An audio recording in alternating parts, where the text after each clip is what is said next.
What is happening with the housing market, the interest rate market? Are we going to have foreclosures? Should I buy a house? These are questions that I'm getting every day. And they're going to take, there's no way I can answer all of these questions in one video or even leave you with an answer for all of that kind of perspective. But I want to get into probably the most important question that I feel people are asking, and that is, are we going to have the foreclosures and the crash that we had back in 2007, 8, and 9? And the answer to that is no. Now, I'm going to be able to explain to you here why that is not the case in a way that you will really understand it, and you will be able to explain to others why that is not the case. I'm going to try to show you some charts and things like that. We'll go through this quickly, but I want you to understand why we do not have the ingredients or the recipe for a crash like we had in 2007, 8, 9 in that time frame. Now, I've been in the business before that happened, before the crash, during the crash, after the crash, all the way through up to today. And I've been studying why that happened.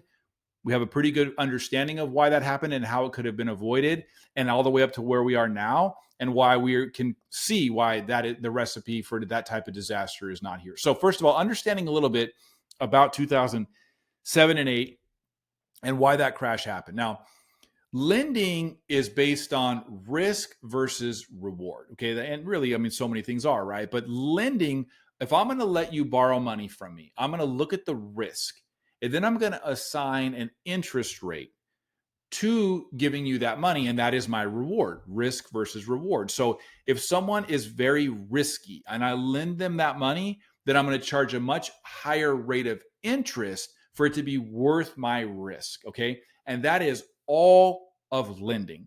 They don't just loan out to give out money to everybody the same. They assess their risk, credit, income, assets, and then they decide how much interest they want in return for lending them this money. So that is how normal lending works. Back in 2004, 5, 6, 7, a lot of the major mortgage lenders went from being privately held companies to being publicly traded companies. Okay, they went public. And when you go public, you are no longer answering necessarily to the owners. The owner, let's say that there is an owner or a couple of owners that are co-owners. You are now answering to the investor.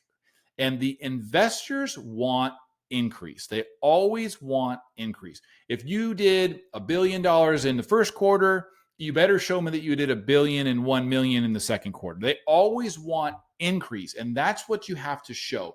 So the lenders started to get away from risk versus reward, and they were focused on the numbers that they were going to report to their investors. How many loans were completed? What was the total volume? And maybe losing sight of, well, what's the risk associated with all this money that you lent out? And they started doing two things that became the recipe for disaster. Number one, stated income loans. Okay, so stated income is just like it sounds. So when I say how much money do you make, today you give me your pay stubs, you give me your W-2s, you give me your tax returns, whatever I want to take from you to see and validate the amount of money that you make. During that time frame, they created stated income loans, which is where they say, hey, you just tell me how much money you make. Okay, so if somebody said I make $10,000 a month, the lenders, we were able to put down $10,000 a month. No questions asked. It didn't matter if their job was something where they clearly had a pay stub. If they could work for the school district and just say, well, I make $15,000 a month. And we would just put it down. That's what we were told to do. And you match that, not seeing people's true income in order to kind of calculate what they really can afford. And then you matched that with adjustable rate mortgages. Okay, so they created loans that were fixed for a short period. So they were fixed. The interest rate was fixed for 2 years, 3 years, 5 years. And then they became adjustable rate mortgages. And unfortunately, the higher the risk, the higher the adjustment was. Okay, so if somebody, for instance, didn't have the greatest credit, kind of sad, but they actually made it to where their payment was going to go up even higher when it adjusted, versus somebody who had excellent credit.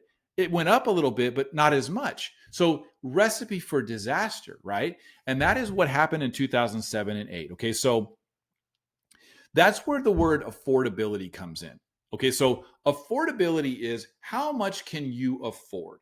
So if I can afford, in this case, I'm going to show you here, if I can afford a $1,750 monthly payment, then based on the interest rate, that's going to tell me how much of a loan that I can afford.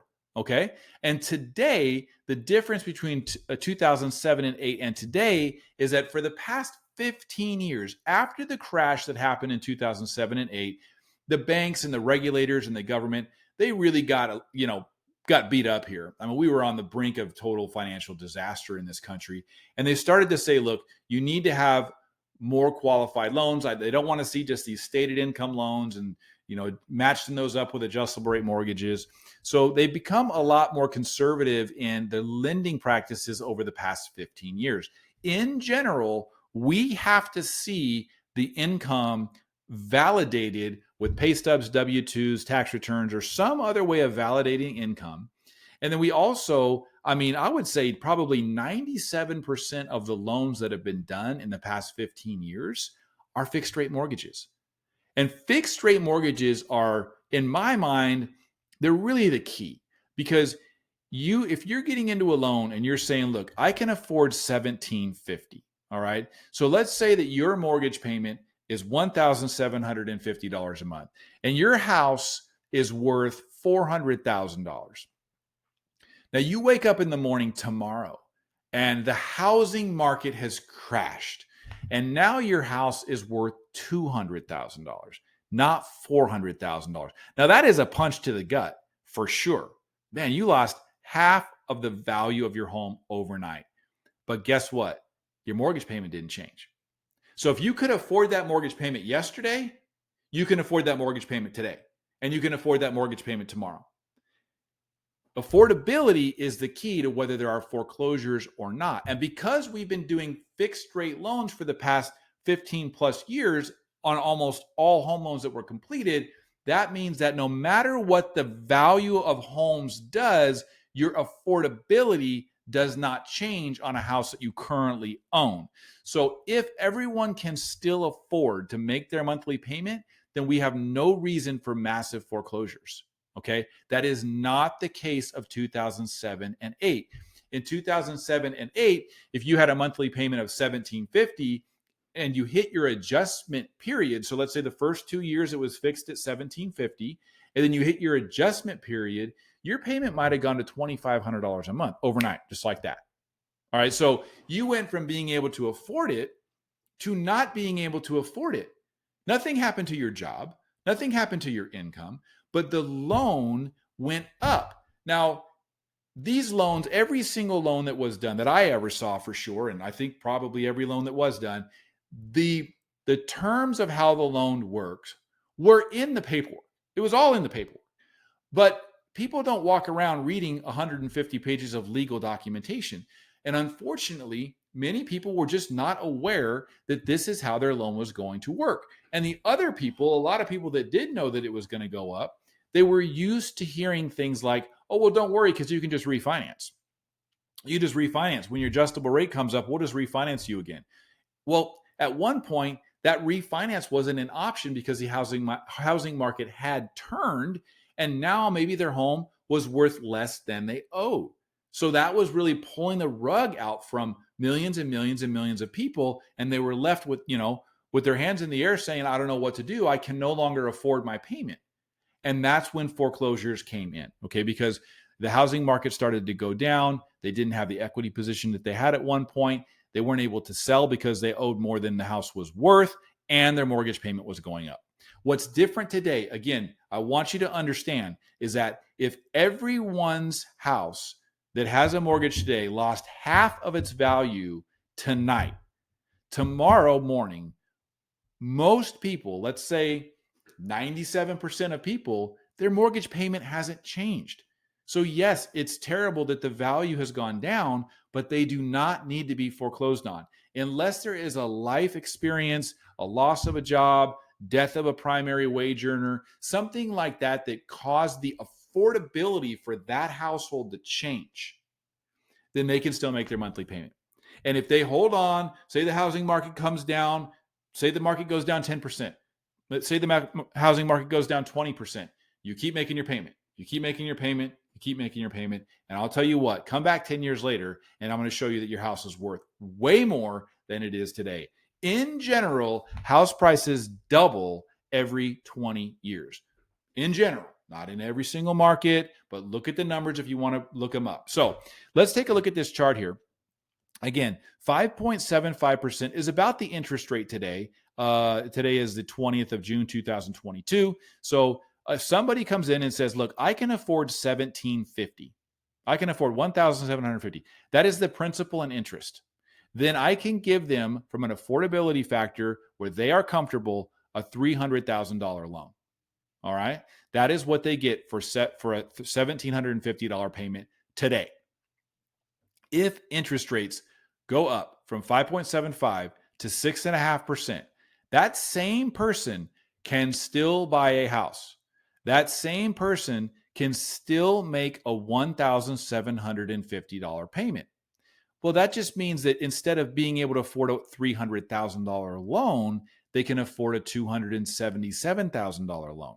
Okay, now I'm not taking lightly the fact that that is difficult to work with, that your buying power went down. But what I want you to understand is the affordability stays the same, that what they can afford to pay stays the same, which means that a homeowner that can afford their monthly payment does not need to go into foreclosure because the housing market prices changed. That's why we should not experience massive foreclosures, because the mortgage payments are not going to creep up on them like they did back in 2007 and 8. I hope that helps you understand why we should not experience the massive foreclosures that we experienced in 2007 and 8. We do not have the stated income loans. We do not have the adjustable rate mortgages that combined for total disaster back in 2007 and 2008. Let me know your thoughts. Let me know if you have any questions, and I will get back to you on some more details about what's going on in the housing market, answer some more of the questions that are out there. Have a great day.